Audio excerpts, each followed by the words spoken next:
Assalamualaikum warahmatullahi wabarakatuh. Sebelum kalian menonton video ini, alangkah baiknya kalian tekan tombol subscribe terlebih dahulu. Dan jangan lupa tekan loncengnya agar kalian mendapatkan notifikasi untuk upload video terbaru selanjutnya. Terima kasih.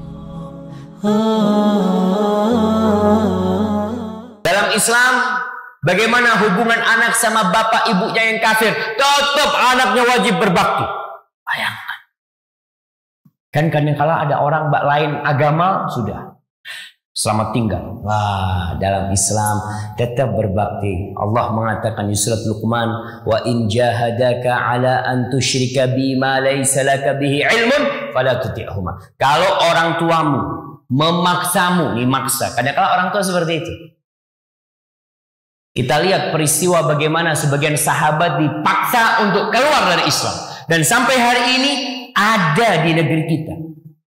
Pemaksaan-pemaksaan kepada anak-anak yang umpamanya masuk Islam oleh keluarganya.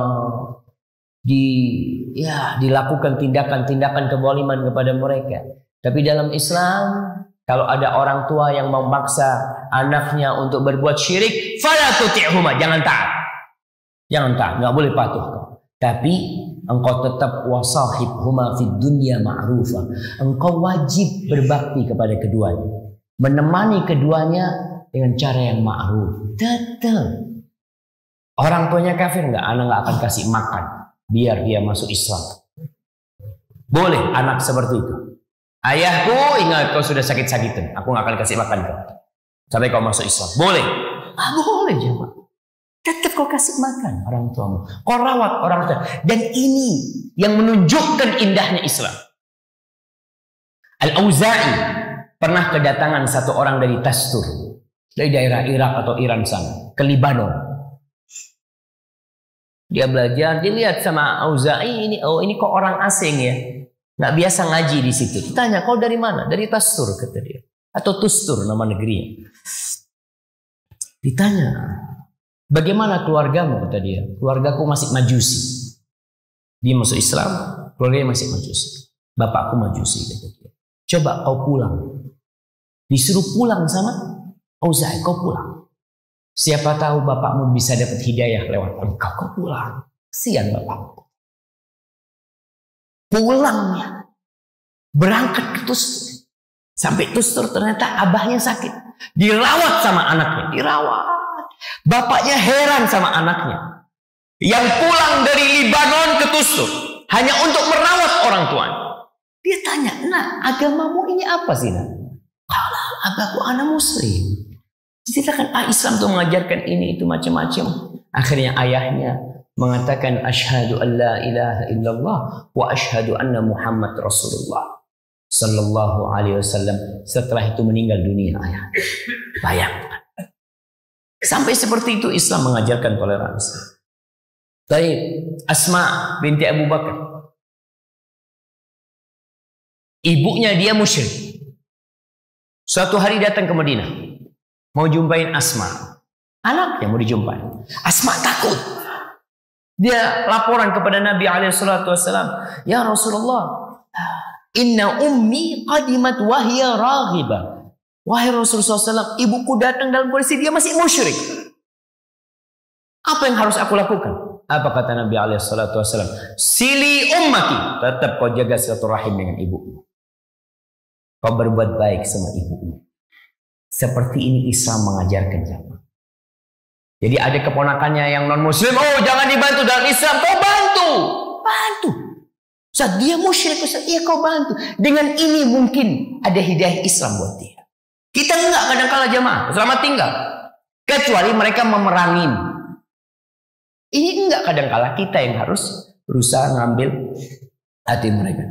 Al-Imam Bukhari dalam kitabnya Al-Adabul Mufrad meriwayatkan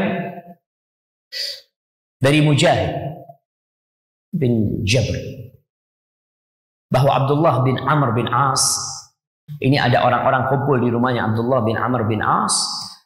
Lalu sahabat Nabi ini mengatakan kepada pembantunya dia atau budaknya dia, Budaknya ini lagi ngulitin kambing. Anak semalam makan kambing. Nggak tahu apakah yang menyuguhkan kambing ke anak berbagi kepada tetangganya yang non muslim, nggak tahu. Mudah-mudahan berbagi. Nah, ini lagi ngulitin kambing. Ya gulam, kata Abdullah bin Amr, ya gulam, idza faragta fabda bijarnya Yahudi. Kalau kau udah selesai, kau mulai dengan tetangga kita yang Yahudi. Yang pertama yang Yahudi. Antum bisa bayangin. Antum kebencian Yahudi kepada Islam jangan ditanya. Oh, kayaknya waktu Anda belum 1 jam. Baik. Kata Abdullah bin Amr bin As, mulai dengan tetangga yang Yahudi. Kita nih umat Islam belajar ini enggak? Kalau kita bikin makanan, yang dicari yang Muslim doang. Ini Hindu jangan dikasih, cari yang Muslim. Aduh, jauh banget yang Muslim, ya udah nggak usah dikasih, makan sendiri.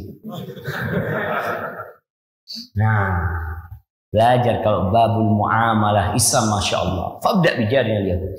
Faqala rajulun minal qaum, yang hadir itu di tempatnya Abdullah bin Amr bin As mengatakan, al Yahudi asrahakallah. Orang Yahudi yang kau mau kasih, semoga Allah memperbaikimu.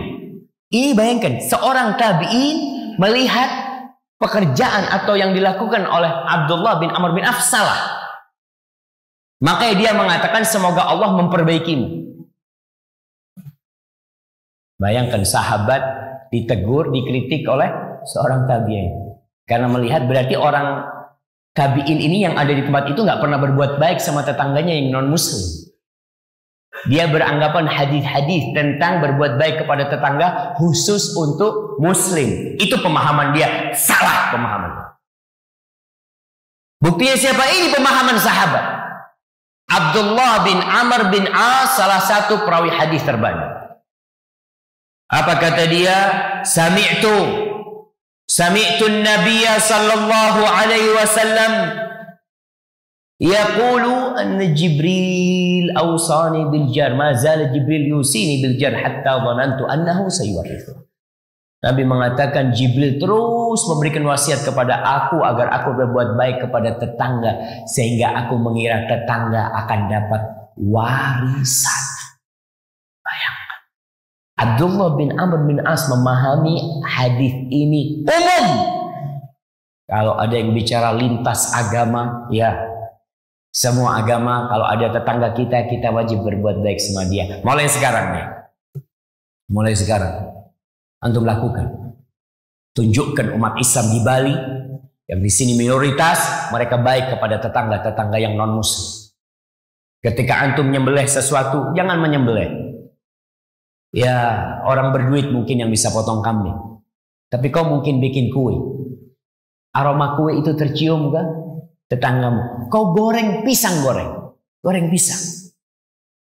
Karena terus terang, apalagi di rumah-rumah yang besar jamaah ya, komplek-komplek yang besar, hidupnya sudah nafsi-nafsi. Bahkan ada sebagian orang, masya Allah, dia cerita di Jakarta, Ustaz, anak punya tetangga nggak tahu sama tetangga. Tahu-tahu anak lihat kok wajahnya ganti ya. Ternyata sudah dijual ke orang lain, dia pun tidak tahu. Maka jangan. Islam mengajarkan toleransi. Mungkin tetanggamu sakit, kau kunjungi. Non muslim, kunjungin, datengin. Kau butuh sesuatu, ada tetangga baru pindah, jangan mengatakan aduh tetangganya non muslim lagi ini, Allah mudah-mudahan cepat pindah dia. Dia udah tutup pintu, nggak mau berbuat baik sama tetangganya. Kau datang ke sana, kau tunjukkan anak muslim, nih akhlaknya muslim, tunjuk bagaimana engkau menghormatin dia. Dikatakan di depan, kadangkala di depan mereka tertulis tidak boleh parkir di depan pagar. Kau tulis untuk tetanggaku silahkan parkir di depan pagarku.